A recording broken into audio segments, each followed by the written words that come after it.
여러분, 주님의 샬롬으로 오늘 인사드립니다. 저는 요사이 미국에 계신 부모님을 많이 생각하게 됩니다.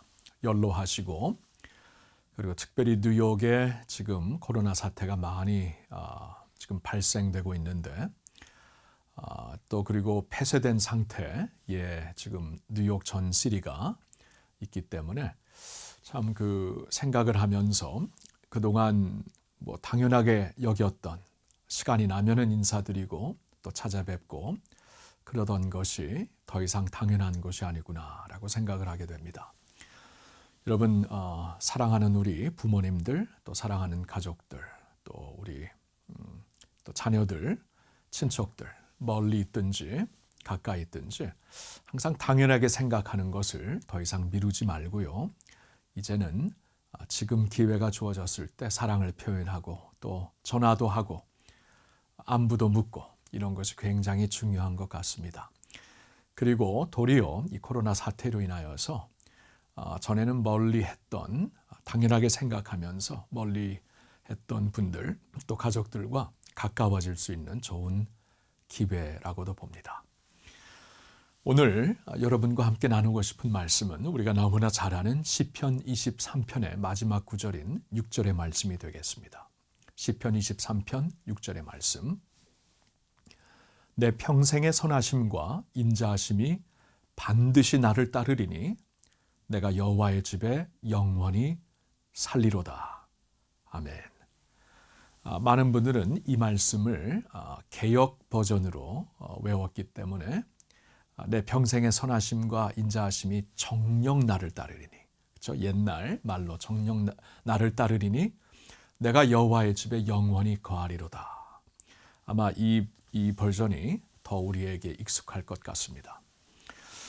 저는 얼마 전에 딸아이가 보내준 찬양이 하나 있어요. 그래서 아내와 함께 많이 요사이 듣고 묵상하고 있는데 Goodness of God이라는 찬양입니다. 하나님의 선하심.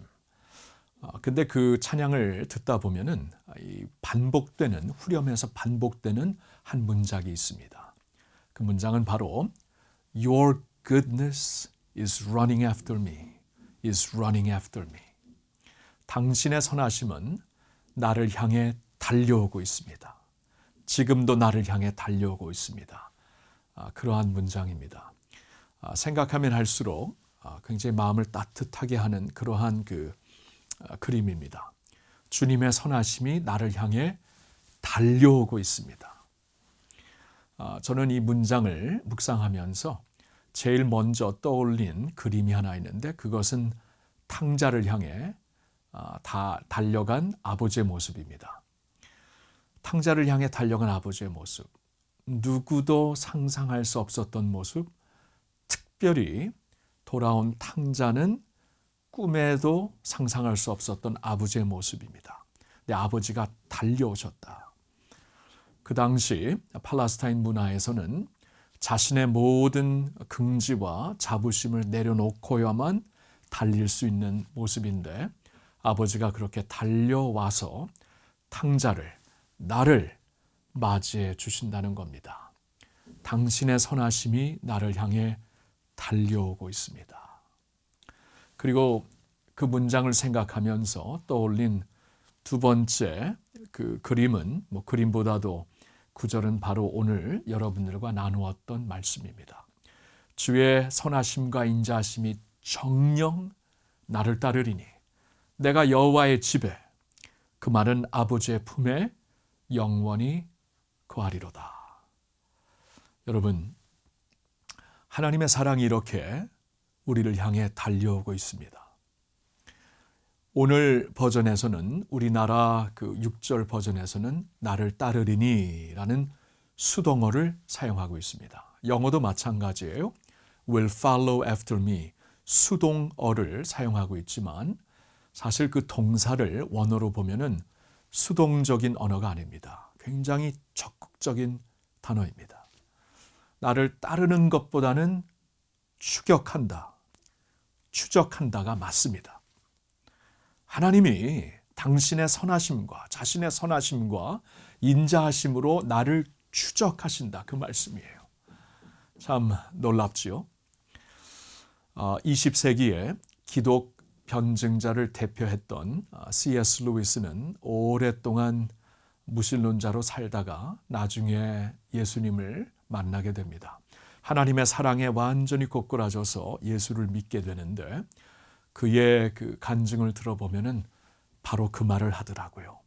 나는 당신이 무섭고 부담스러워서 기겁하고 도망쳤던 사슴이었고, 그러나 당신은 나를 끝까지 추적하여서 지치지 않고 포기하지 않고 끝까지 추격하여서 마침내 자신의 것으로 나를 만들어 버리신 그러한 하나님이 되십니다.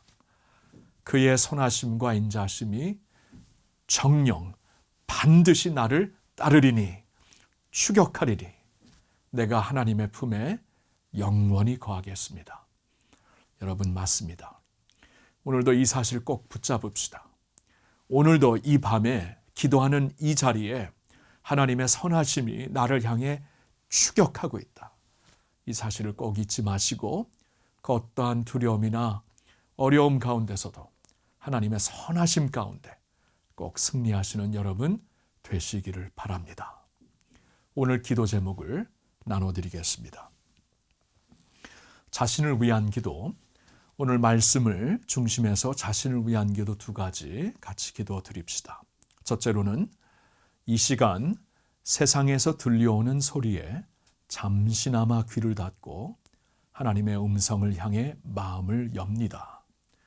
내가 너를 지명하여 불렀나니 너는 내 것이라고 말씀하시니 감사합니다.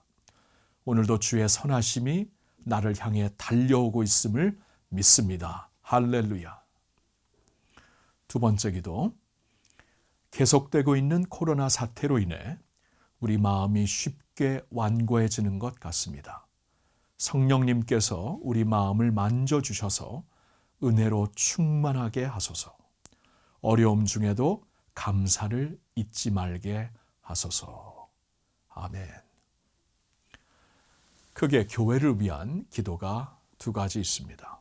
첫째로 사랑방장님들을 올려드립니다. 주님의 마음을 가지고 방언들을 목양하게 하소서. 금주부터 시작되고 있는 온라인 사랑방을 통해 주님의 놀라운 위로가 있게 하소서.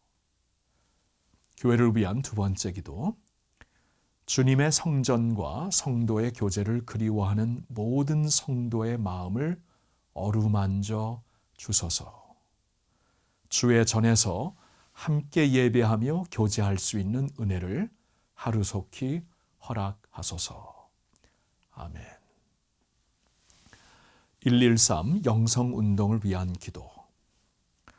오늘은 인근 각처에 있는 우리 가족들을 위해 기도하기를 원합니다. 우리의 기도 소리를 들으시고 가족들의 건강을 지켜주소서. 아멘. 오늘도 기도하는 자리가 있어서 얼마나 복된지 모르겠습니다. 여러분, 그 자리에서 하나님과 만나시고 주님과 깊은 교제 나누십시오.